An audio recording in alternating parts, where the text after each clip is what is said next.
raha mihoatra amin'ireo distrika enina hafa atao anatin'ny Fatra Sofia tamin'ny nitondrany filoha Filibert ny Madagasikara. Tanoany tamin'ny année de 50 dia efa nisy jiro teto Mandritsara mbola tamin'ny andro vazaha zany dia noho ny Tsiragnany. Agnatin'izany ny arabe goudron io magnodidina igny tamin'ny lalan'ireo ministre na maire napetrany teto miadana Victor. Dia indrindrandrindra fa teo amin'ny lafin'ny fampianarana niezahany Tsiragnana nisy amin'ny école isaka ny chef lieu de village tamin'izany fotoagna zany ary ny chef lieu de canton tamin'izany fotoagna zany niezahany sambo hanana siège asana tamin'ny Tsiragnana zany ary anisany district voalohany teto Madagasikara nahazo lycée teto Mandritsara. Tsy adignony mihitsy nametraka fampianarana teknika. Raha misy l'hôpital teto Mandritsara ville niezahany koa nagnapariaka io l'hôpital io tamin'ny canton sasantsasany isaka mitondriky. Niezaka mihitsy izy hampiazakazaka tao tany toy amin'ny lafiny raha maromaro indrindra fa amin'ny zavatra iainany vahoaka andavanandro. Tany jiaby teto Mandritsara saky nahatagna zany base madinidiniky zany. Zay ny nataonjareo hoe travaux radisol. Commune jiaby sambo nahazo subvention nentiny nanatanteraka zany travaux radisol zany. Ary voahentany aby koa ny fikambana jiaby nisy teto indrindrandrindra fa ny fikambana Mbayavy fa agnisan'ny zavatra maventy koa natany indrindrandrindra fa teto an-tapitanana ny Mandritsara dia ny fagnaraigna Mandritsara raha nipotehiny cyclone tamin'ny 59. Ny fananganan'ny trano Adfeds foyer de jeunes no Tsangambato ny Tsiragnana tao Befandriagna Avaratra. Nanana trano lehibe roa i Tsiragnana teto Mandritsara saingy tsy ahy no sisa fa namidy ny taranaka taty afara avokoa. Tsy vitsy ireo mponiny Mandritsara no mahatadidy ny zava-bitany. Voalohany goudron amin'ny tanàna, faharoy lycée Victor Miadana, fahatelo nagnano trano tokon'ologno amin'ny hôtel de ville, fahefatra hôpital B. Raha haiko mikasiky Tsiragnana izy voalohany président. Ankoatrin'ny Tsangambato izay hita amin'ny renivohitr'ny distrika maromaro toy ny eto Antsy dia fonenan'ny filoha Filibert ny eto Agnadrano. Eto raha teo no fiaviany rainy. Marika lehibe no napetrany dia ty trano miendrika lapa izay naoriny tamin'ny 30 oktobra 1979 ka vita tamin'ny 12 oktobra 1979 tsingeritaona nahaterahana. Amin'ity trano lehibe ity no lapan'ny filohan'ny Repoblika tamin'izany fotoana zany fa amin'izao fotoana izao dia efa tsy misy mipetraka ity trano ity nefa mbola eto avokoa ny fitaovana rehetrarehetra tahaka ny toerana fialam-boly, ny efitrano rehetrarehetra mbola ao tsy misy singa ary eo koa ny kianja manamarika ny sarin'ny Madagasikara izay manamarika ny fahaleovantenan'ny Madagasikara. Araka ny voalazan'ny mpiambin'ity tanàna ity dia tamin'ny taogno 1970 no nipetraka farany tato i filoha Filibert Tsiragnana. Narary avy teto izy no nitsaby-tegna taty Antananarivo ka nitarika ny fahafatesany. Nanomboka teo dia holo ity tranoboavana ity. Tamin'ny 98 zany marsa 98 zany nitomboko nipetraka teto. Tamin'ny 25 décembre 2002 tonga teto zany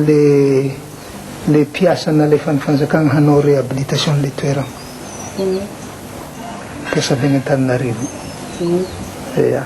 Te voatery ny ala tato zany zahay tamin'izay satria ty zany ny toerana dianjareo avy agny ho réhabilitena. Dia zay teo amin'ny 2003 ty zany zahay ny ala tato tanteraka.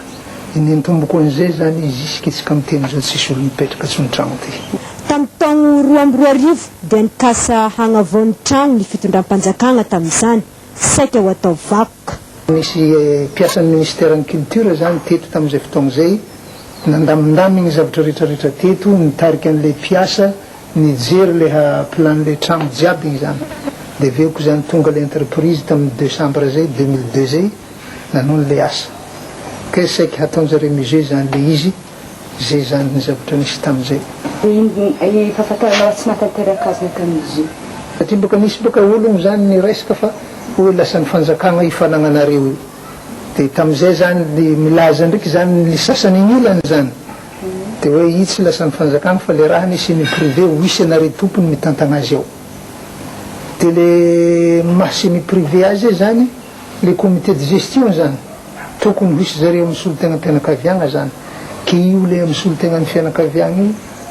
fahinako azy to sisy nety hagneky le hoe rakotony hapetraka ao dia tsy matoky donc le sasany dia karaha hoe mahery ho izy zany ny tena tompony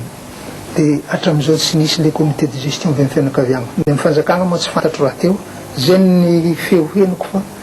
tsena zany tokoa na tsy zany fa le fandrahogna moa narobe zany tamin'izareo hoe lasa ny fanjakana io raha voiny fa amenareo fanjakana hitantagnareo mbola mipetraka ny mariky ny tanàna manatantara ity tranobe nitsirana ity mandeha avokoa ny jiro sy ny rano mijanona ho toerana fanaovan-danonina ny aty ambany indrindra amin'izao fotoana izao ny tantara ny mahafirenena ny firenena iray Philbert Tsiranana olo ny fahalovany tenan'i Madagasikara ary filoha voalohany repoblika malagasy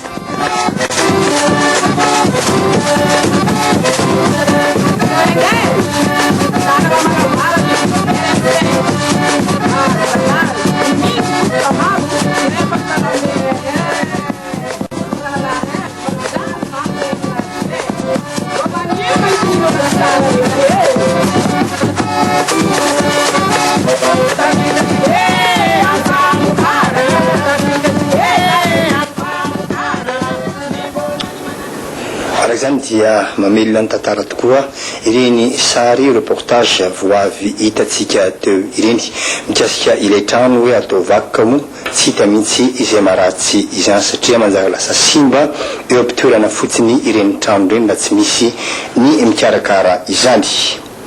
verina eto Antananarivo indray ny vaovao antsika etsy Antsahamanitra rano maromarina kokoa nisy ny vavaka izay natao hitrotrona ny firenena ary nentina nanamariana ihany koa ny fahatelo taona ny fijoroany fikambanana tanora saivonina teto amintsika izany nahitana ny filoha solon-tenam-panjakana toy ny avy ao amin'ny fahefana avy amita ity fitoam-pivavahana izay nisy tamin'ity maraina ity tiana toerana Joseline Tsiava sy Adja Razafimpiasa fotoam-pivavahana lehibe entina angatam-pitahina sy trotroam-bavaka ny firenena izay hita fa mandalo fotoan-tsarotra ankehitriny no nentina nankalazana ny tsingeritaona fahatelo ny joroan'ny fikambanan'ny tanora sahavonina na FDSV soratra masina nentina namarina ty tsingeritaona ty ny hoe raha ny oloko izay nantsona amin'ny anarako ho avy anetry tena ka hivavaka sy hitady ny tavako ary hiala amin'ny ratsy fanaony dia hiaino any an-danitra aho ka hamela ny elony ary hanasitrana ny taniny natokana ho an'ny firenena zany vavaka ho an'ny firenena dia izay satria hitatsika fa anaty krizy ny firenena anaty olana maraka ny kabaroko teo hoe tsy tahako nafenina ka noho izany dia natokanay mba hivavahana ny firenena satria verinay fa ao amin'Andriamanitra no vahaolana izay ny amin'ny fotoana androany zany tanora vonina sy sahy handray andraikitra tokoa ny tadiavin'ny firenena ho Alain Ramarson sy ny tena mpanjakana nanome voninahitra ny fotoana teto Antsahamanitra mahatotonga amin'izao dika zao dia tsy maintsy taperahana hatramin'ny farany tsisy mamoasa tapany mba tsy zany ny firenena no sahira indrindra fa miparay tamin'ny ka afatra vakionay ary ampitiava ampitainy amin'ny tsirairay avy dia firaisankiny fitazomana ny tanjona izay napetraka nanandava fa hifanovana ny verina matetika teto na tamin'ny vavaka fangatana na tamin'ny vavaka fifonana ary ny toroteny fa firenena manana ny maizy azy ty firenena ity ary songadina amin'izay ny arena ao aminy na ety ambony tany na ambany tany rehetra ary tsy noadinoina tetiny nangataka ho an'ny mpanao politika